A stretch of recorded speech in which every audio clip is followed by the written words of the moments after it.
Hello everybody and welcome back to my YouTube channel. We are back with another video. And in today's video I'm going to talk about handwriting. जैसे कि आप सबको पता है कि हर student की handwriting एक दूसरे से डिफरेंट होती है. Now the point is कि जो हैंडराइटिंग होती है, क्या आपको हैंडराइटिंग के बेस पे एग्जाम्स में एक्स्ट्रा मार्क्स मिलते हैं? डेफिनेटली ऐसा नहीं होता.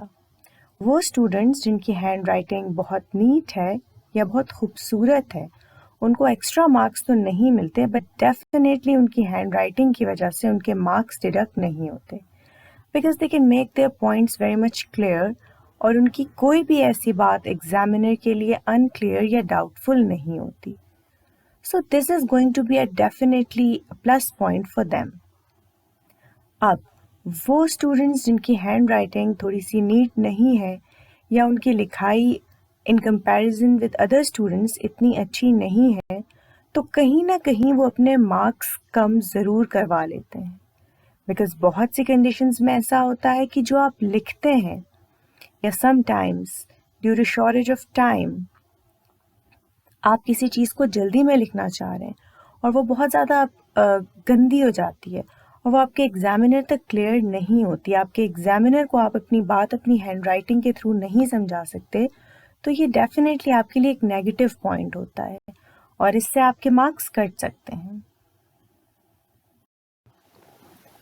जैसा कि हमारी साइकोलॉजी कहती है कि human hand writing is very much subjective, जो कि हर इंसान की डिफरेंट होती है और वो इंडिविजुअल के बारे में, उसकी पर्सनालिटी के बारे में बताती है, जस्ट लाइक उसकी पर्सनालिटी को रिफ्लेक्ट करती है. तो इस बात से आपको आइडिया हो गया होगा कि आपकी हैंड राइटिंग अगर नीट होगी तो आपका कितना अच्छा इंप्रेशन पड़ेगा आपके एग्जामिनर पे, या आप अपने पेपर की प्रेजेंटेशन को कैसे इम्प्रूव कर सकते हैं. As we all know that paper में जो आप कंटेंट लिख रहे हैं उसकी प्रेजेंटेशन बहुत ज़्यादा इम्पॉर्टेंट होती है. Now how to make your paper presentable and how to make it easy to read for your examiner. Definitely, if you have a good handwriting, it is a plus point for you. So in today's video, I'm going to talk about few tips that are going to help you with your handwriting. So let's start the video. In case if you have bad handwriting, you don't need to get disappointed. Because after watching this video and जो tricks आपको इस video में मैं आपके साथ share करूँगी, उनको follow करते हुए आप अपनी हैंड राइटिंग को बहुत इम्प्रूव कर सकते हैं. Tips to improve your handwriting. One by one I am going to discuss the tips that how can you improve your handwriting, but what you have to do is you have to follow these steps. जो steps मैं आपको बताऊंगी आपने उनको consistently practice करना है. Like I said before, it's not about motivation only but it's about discipline. आप अगर बहुत ज़्यादा मोटिवेटेड हैं अपनी हैंड राइटिंग को इम्प्रूव करने में, तो you can not do it in a single day. You have to practice it regularly. So make it practice daily and alright. तो जब हम हैंड राइटिंग की बात करते हैं, तो either you are sitting in examination hall और either you are sitting in your classroom, one of the most important thing is sitting posture. कभी कभार ऐसा होता है कि स्टूडेंट्स एग्जामिनेशन हॉल में अपने क्लासरूम में ऐसे पोस्चर में बैठे होते हैं जो कि उनकी हैंड राइटिंग के फॉर्मेट को सपोर्ट नहीं कर रहा होता. या फिर ऐसा होता है कि अगर उनकी हैंड राइटिंग अच्छी भी है, तो just because they are not sitting in a relax position, वो अपने हाथ को बहुत जल्दी थका देते हैं, जिससे अल्टीमेटली वो लिखते लिखते जब थोड़ा सा टायर्ड हो जाते हैं तो उनकी हैंड राइटिंग पे इफेक्ट पड़ता है और उनकी हैंड राइटिंग डर्टी हो जाती है. Keep your shoulder relax. Always remember this point. जब आप राइटिंग स्टार्ट करते हैं in an examination hall, make sure to sit in a very comfortable position. आपको टाइम मिलता है, sit on your chair and practise a position that is very much comfortable for you. और जिस position में बैठ के आप अपना पूरा पेपर बहुत इजीली अटेम्प्ट कर सकते हैं. This is definitely going to be very helpful for you, because paper attempt करते हुए इन सम केसेस आपके पास टाइम भी कम होता है, आपको फास्ट लिखना पड़ता है, तो it can affect your handwriting. How are you going to sit in examination hall? What I suggest is keep your shoulders relaxed.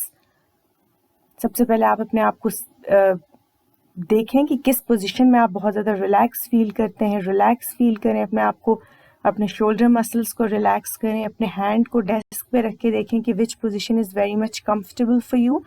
And this one thing very important, अगर आप लेफ्ट हैंडेड हैं तो अपने paper को थोड़ा सा top से, from the top of the left corner थोड़ा सा टिल्ट कर दें ताकि आप इजीली लिख सकें. And if you are a right handed person, आप उसको इसी तरह अपने अकॉर्डिंगली सेट करें कि आपके लिए कौन सी, whatever position is comfortable for you.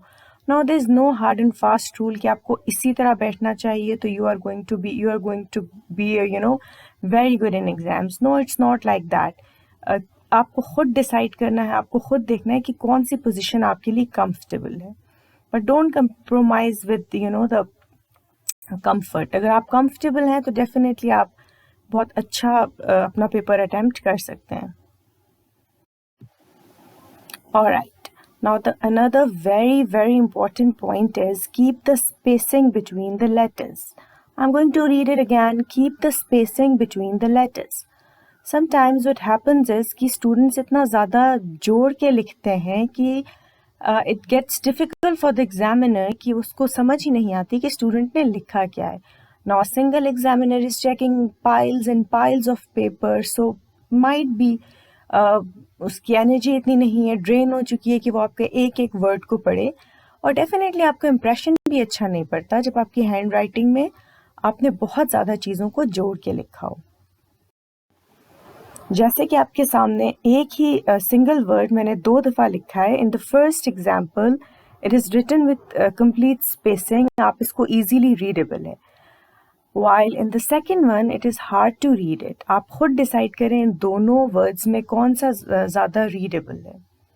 आपने अपने एग्जामिनर को बहुत ज़्यादा इजी रखना है. अगर आप उसको टफ टाइम देंगे अपनी राइटिंग के थ्रू तो डेफिनेटली वो आपको आपके मार्क्स डिडक्ट कर सकता है.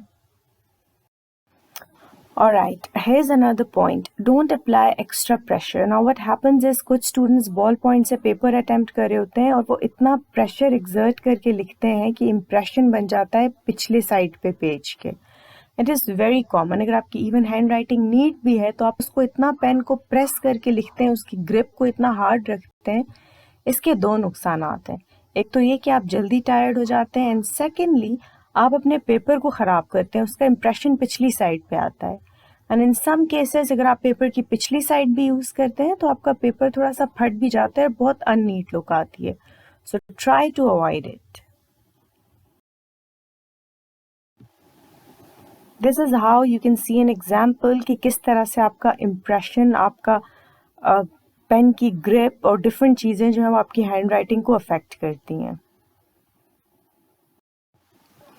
Alright, slants. So what are slants?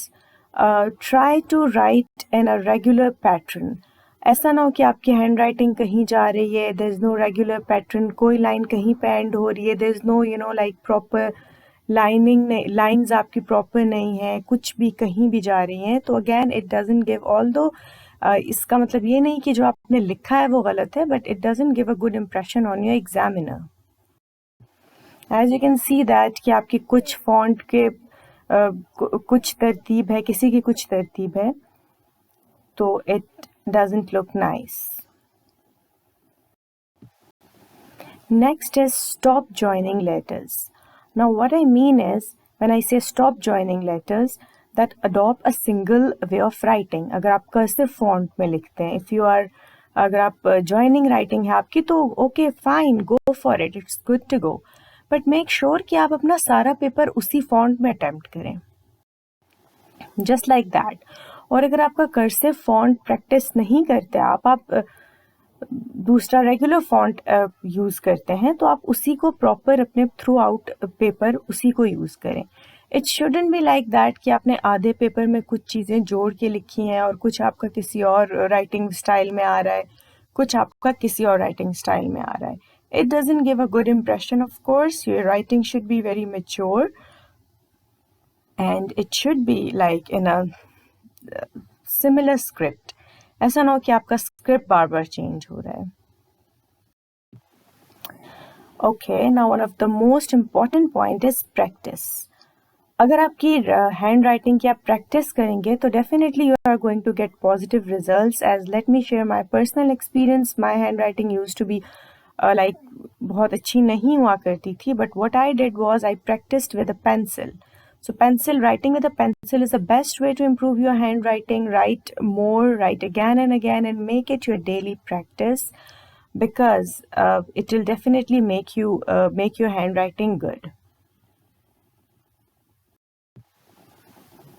Practice writing daily, कोई भी आप पैराग्राफ लिख दें, कोई ऐसे लिख दें, कोई भी ऐसी चीज़ जो आपका होम टास्क है, जो आपने करना है, try to write it with a lead pencil and try to make yourself regular, and definitely you are going to see the result and you are going to enjoy it later.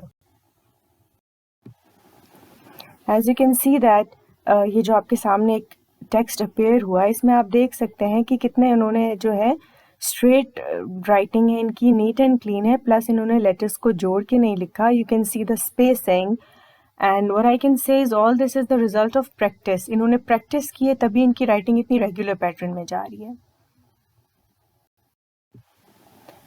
Alright, another important thing is writing tool.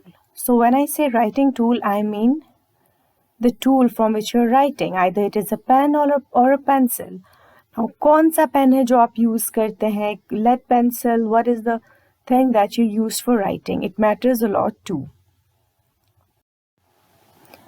कभी कभार ऐसा होता है कि आप examination hall में बहुत कोई एक्सपेंसिव पेन स्टूडेंट शौकिया लेके बैठ जाते हैं, बहुत ही कोई हैवी किस्म का पेन होता है, और लेकिन उसके ये बात होती है कि वो आपको बहुत जल्दी थका देता है.